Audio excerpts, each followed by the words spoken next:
Sorry friends, वो पता नहीं वीडियो अचानक से क्यों बंद हो गई। मुझे एडिटिंग वगैरह आती नहीं है, तो फिर मैंने दूसरी ही बना ली उसके बाद के लिए। ठीक है, तो हम पढ़ रहे थे अदर पार्ट्स में कि ब्रिटिशर्स एनेक्सेशन कैसे करने लगते हैं, क्योंकि मेजर पार्ट्स थे वो अनेक्स हो चुके थे। तो अब हम ये पढ़ने वाले थे, और हमने पिछली बार पढ़ा था कि किस तरह से द सिक्योरिटी ऑफ एम्पायर को एक एक्सक्यूज़ की तरह या आर्ग्यूमेंट की तरह बनाया जाता था कि फर्दर इम्पीरियल एक्सपेंशन करें, जिसका मतलब ये था कि जैसे ये इनके फ्रंटियर हैं, अगर यहाँ से अटैक होता है या फिर यहाँ पे इंस्टेबिलिटी रहती है और यहाँ पे इनका ये है एम्पायर, तो अब इनको डर रहेगा कि ये वाला एरिया ना, यहाँ पे कभी भी, यहाँ से कभी भी इनके पास अटैक हो सकता है। तो अभी जो अपना ये टेरिटरी है ना, बढ़ा के यहाँ कर लेंगे, जिससे इनकी सिक्योरिटी बढ़ जाएगी, और जो खतरा था ना कि इनको कभी भी अटैक हो सकता है, तो वो अब चला जाएगा। तो इसलिए जो इम्पीरियल एक्सपेंशन हो रहा था ना उनका, तो इस सिक्योरिटी ऑफ द एम्पायर को एक आर्गूमेंट की तरह बताया जाता था, जस्टिफाई करने के लिए। तो इसलिए भी हम ये कह सकते हैं कि जो ब्रिटिश अथॉरिटीज़ थी ना, कि भापने में बड़ी अच्छी थी। कंपनी के जो ऑफिशियल्स होते हैं बहुत अच्छी तरह से भाप लेते हैं इनका डेंजर क्या है, ये इंटरनल हो सकता है या आउटसाइड से कोई डेंजर आ रहा है। जैसे रशिया का भी देख रहे थे हम, रशिया का हमने थोड़ा बहुत पिछली वीडियो में बात की थी, पर कि उन्हें बहुत रियल नहीं होता है कि फ्रेंच या जो रशियन है उनको टक्कर देंगे, पर स्टिल वो लेकर चल रहे होते हैं कि हाँ हमें यहाँ से इनसे खतरा हो सकता है, वो पहले ही उसका जुगाड़ बना के रखेंगे। सिख एम्पायर को, जो रणजीत सिंह की टेरिटरी थी, तो उसको बफर स्टेट की तरह बनाने की कोशिश करेंगे। अफ़गानिस्तान को बफर स्टेट की तरह बनाने की कोशिश करेंगे फिर। तो वो हमेशा एक डेंजर को लेके चलते थे कि हमारा खतरा है तो हमें इससे निपट के रहना है, और उसके लिए सबसे ज़रूरी काम वो ये करते थे कि उसको सप्रेस करने के लिए पावर ऑफ सोर्ड, जो तलवार की ताकत है उनकी, उसका यूज़ करते थे इसको, इन चीज़ों को हटाने के लिए।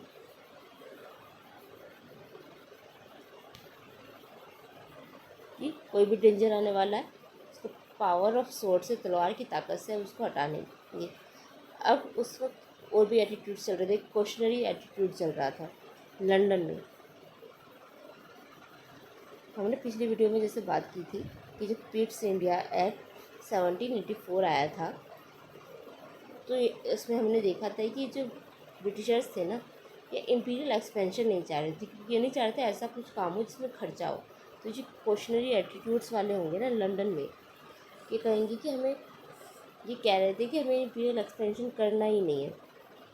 तो इसका जो आइडियोलॉजी थी ना, ये आइडियोलॉजी क्लैश होती थी पावर ऑफ सोर्ड्स के साथ। या एक तरफ तो तुम तलवार दिखा रहे हो और दूसरी तरफ कह रहे हो कि तुम्हें इम्पीरियल एक्सपेंशन नहीं करना। तो इसी को देखते जब क्वेश्चनरी एटीट्यूड वाले जो लंदन में डायरेक्टर्स बैठते थे ना, ये लॉर्ड एमहर्स्ट को भेजेंगे, ये लॉर्ड एमहर्स्ट को भेजेंगे।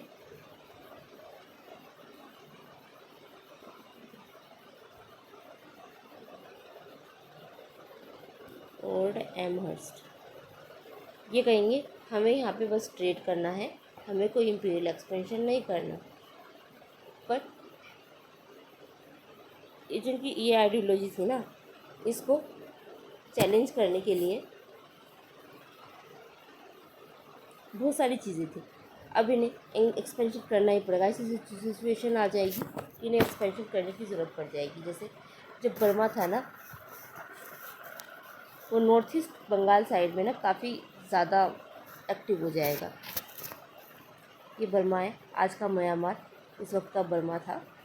तो एक्सपेंशनरी टेंडेंसीज दिखाएगा, और सेकेंड हाफ तो 18th सेंचुरी में ना, ये काफ़ी जगह पे अपना इन्फ्लुएंस स्थापित कर लेगा। जैसे कि बर्मास के एरिया हो गए पेगू, तनासीन, अराकन, और इंडिया में मणिपुर, कच्चर, असम, इन एरियाज़ में ये अपना इन्फ्लुएंस बनाने शुरू कर देगा।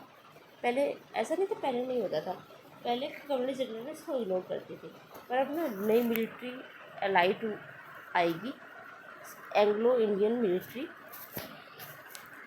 मतलब ऐसे एलाइट आएंगे जो कहेंगे कि नहीं हमें कुछ करना चाहिए, तो जिसकी वजह से एक आर्गूमेंट स्टार्ट हो जाएगा कि हाँ हमें करना है, हमें ये हटाना है।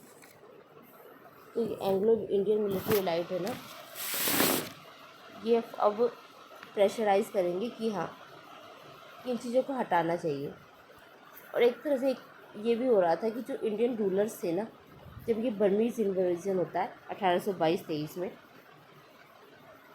तो इनको एनकरेजमेंट की तरह देखते हैं कि हाँ ये बहुत अच्छा काम कर रहे हैं, तो वो भी सोचते हैं कि इनसे कुछ सीखना चाहिए। तो ये कुछ सीख ना पाए, इसकी वजह से जो ये जॉन एम हर्स्ट था ना, लॉर्ड एम हर्स्ट, अब ये कहेगा कि ये जो अटैक हो रहे हैं ना, अब उसको ठीक करने की ज़रूरत है, अब इनको हटाने एलिमिनेट करने की वो कोशिश करने लगेगा। अब उनका फर्स्ट बर्मा वॉर जो होगा 1824 से 28 में होगा। अब इनको टैकल करने के लिए सबसे पहले असम का जो है एनेक्सेशन किया जाएगा, नागालैंड को अपने अंदर लिया जाएगा, और अराकन एंड तनासरीन जो बर्मा का पार्ट था उसको भी एनेक्स कर लिया जाएगा ताकि इनको एलिमिनेट किया जा सके। और जब 1830 आएगा तो जो कचर का एरिया है ये इंडिया में है, यहाँ पे शायद आपको दिख रहा होगा कचर, ठीक यहाँ पे है, इधर कहीं है। कचर का एरिया को 1830 में एनेक्स कर लेंगे, और जो कुर्ग है उसको 1834 में बेंटिंग एनेक्स कर लेंगे। यहाँ पे बहुत बड़ा एरिया एनेक्स कर लिया बर्मा वॉर में। अब चीज़ें यहीं ख़त्म नहीं हुई थी, इन्हें ना रसोफोबिया था, ठीक है। रसोफोबिया मतलब क्रिमियन वॉर हुआ था, 2014 वाला नहीं, 1854 में हुआ था, 54 से 56 में,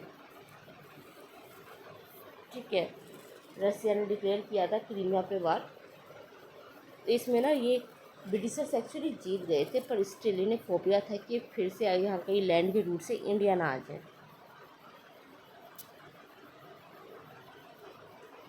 तब इन्हें इस डर को एलिमिनेट करने के लिए ये अफ़गान को ना बफर स्टेट बनाने की कोशिश करेंगे।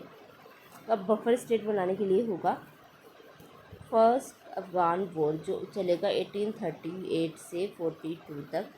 और इसमें ये कोशिश रहेगी कि अफ़गानिस्तान में इनकी पसंद की गवर्नमेंट रहे। ये एक डिपोज्ड किंग था, उसको वापस से वहाँ पे गद्दी में बैठा देंगे, और लॉर्ड ऑकलैंड ये सब चीज़ें करने वाले थे। फिर एलन बरोक आएंगे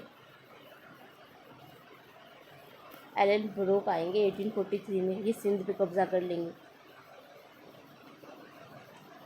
हालांकि इन सबसे जुड़ी भी एक अच्छी खासी स्टोरीज़ है, पर अभी हमारे सिलेबस का पार्ट नहीं है, मतलब शेखर बंदोपाध्याय की इसका पार्ट नहीं, और मैं वो भी अभी घुसाऊँगी तो बहुत और ज़्यादा अजीब हो जाएगा मेरे लिए समझाना भी और आपके लिए समझना भी, ठीक है। तो अगर आपको पता करना होगा या पूछना होगा तो मैं एक और वीडियो बना दूँगी, प्लीज़ मुझे बता देना कि मैं ये फर्स्ट अफ़गान वॉर या बर्मा वॉर पे वीडियो बनाऊँ, ठीक है। तो मैं इसके लिए अलग से वीडियो बना दूँगी, ओके। फिर कुछ छोटे छोटे एरियाज़ थे उनमें, जैसे कि डलहौजी, ये आएगा लेके आएगा पॉलिसी डॉक्ट्राइन ऑफ लैक्स। अब इस पॉलिसी के तहत जिनका कोई मेल हेयर नहीं है, लीगल हेयर नहीं है, उसको अनेक्स कर लिया जाएगा। तो ये सतारा, संबलपुर एंड बागपत, उदयपुर, नागपुर और झांसी इनको अनेक्स कर लेगा। और फिर जब सेकेंड बर्मा वॉर होगा तो पेगू को अनेक्स कर लेंगे। बेरार हैदराबाद से ये अनेक्स कर लेगा लॉर्ड डलहौजी, ठीक है। इनकी पावर है ना इस वक्त, ऐसी छोटे छोटे एरिया को भी अब अनेक्स करना शुरू कर देंगे। और जो प्रिंसली स्टेट्स है ना, वैसे तो फॉर्मल एनेक्सेशन होगी नहीं इनकी, पर इंटेंसिव ब्रिटिश इंटरवेंशन होगा, ठीक है। तो एक तरह से ये उनको भी रूल करने वाले देने वाले थे नहीं, ये पावर शेयर करेंगे ही नहीं। फिर बाद में हम देखते हैं कि 1853 तक आते आते 1853 में 63% जो एरिया है ना, और 78% पॉपुलेशन, एक्चुअली 53 नहीं 57 है। जब 1857 आते आते 63% इंडिया और 78% इसकी पॉपुलेशन सबजुगेट हो चुकी थी, सबोनेट हो चुकी थी इस कंपनी की। मतलब इतना एरिया ये कॉन्क्वेस्ट कर चुके थे।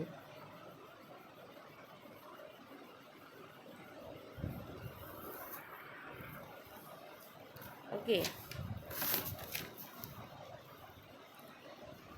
अब ये डिस्कशन को अगर हम आगे करते हैं तो हमें ये देखने को मिलता है कि जो कंपनी के सर्वेंट्स हैं किस तरह से अपने मतलब छोटे छोटे बेनिफिट्स को मतलब किस तरह से करियर बनाना शुरू कर देते हैं कॉन्क्वेस्ट में। जैसे कि हमने एलन ब्रो के बारे में बात की, डलहौजी के बारे में बात की कि वो कैसे कॉन्क्वेस्ट करना शुरू कर देंगे। और कमर्शियल पॉलिटिकल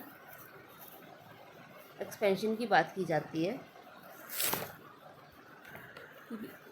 जैसे कि हमने अभी तक कितनी वीडियो में बात की होगी कि जब कमर्शियल मोटिव्स थे ना उनके, उसकी वजह से पॉलिटिकल एक्सपेंशन हो रहा था। उनकी ट्रेड राइट्स थे, ट्रेड बेनिफिट्स को बढ़ाने के लिए वो कमर्शियल एक्सपेंशन करेंगे। अब गालीगर और नोबेल्सन ये कहेंगे कि trade with informal control of possible, trade with rule when necessary. अब गैलीगर रॉबिन्सन कहेंगे कि जब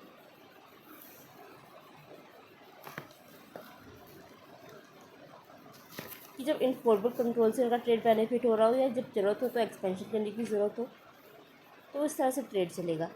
मतलब अपने हिसाब से ये रूल्स बनाएंगे। जब बिना रूल के काम चलता था तब ऐसे ही कर लेते थे, जब रूल बेस्ड की ज़रूरत पड़ती थी तब रूल बना लेते थे। तो इस तरह से इनका ट्रेड चल रहा था। और ट्रेड बेनिफिट्स इसको सिक्योर करने के लिए एक्सपेंशन तो कर ही रहे थे। और बार बार जो इंडियन रूलर्स हैं, ये ब्रिटिशर्स कंपनी बार बार तो प्रेशराइज बनाती थी कि हमें कंसेशन दो, हमें इम्यूनिटीज़ दो, हमें इतनी सारी राइट्स दो, ड्यूटी फ्री करो। तो इन पर हमेशा प्रेशर बनाते रहते थे और एक्चुअली प्रेशर बहुत ज़्यादा होता था कि इन्हें बाद में देना पड़ जाता था। और जब इन्हें राइट्स दे देते थे ना तो बाद में इनकी स्टेट्स को ही तबाह करके रख देते थे। और खैर ऐसा नहीं था कि इन कंसेशन बच भी सकते थे, एक्चुअली उनकी इंटरनल राइवलरी भी इतनी ज़्यादा होती थी ना, जिसका फ़ायदा ये ब्रिटिशर्स बहुत उठाते थे। कंपनी ने इसका बहुत फ़ायदा उठाया कि ये राजा आपस में लड़ते रहेंगे, फ़ायदा इसमें हमें हो जाएगा। तो इनसे एक कंसेशन मिला तो यहाँ पर हम पावरफुल हो गए, फिर इसको बोलेंगे कि इसको सब्सिड्यू कर सकते हैं तो इस वजह से इनको अपॉर्चुनिटी मिल जाएगी। तो ये प्रेशर बनाते रहेंगे इंडियन लोकल रूलर्स पे इन कंसेशंस को लेकर। तो इसलिए कहा जाता है कि जब नाना फडणवीस इनके खिलाफ सोचेंगे भी ना कि हम सारी इंडियन प्रिंसेस मिलके इनके खिलाफ लड़ाई कर सकते हैं, तो वो बियॉन्ड इमेजिनेशन हो जाता है। मतलब उस वक्त हो ही नहीं सकता था क्योंकि इंटरनल राइवलरी इतनी ज़्यादा थी ना कि वो उनका एक होना इम्पॉसिबल टाइप था। ठीक है, ओके, थैंक यू।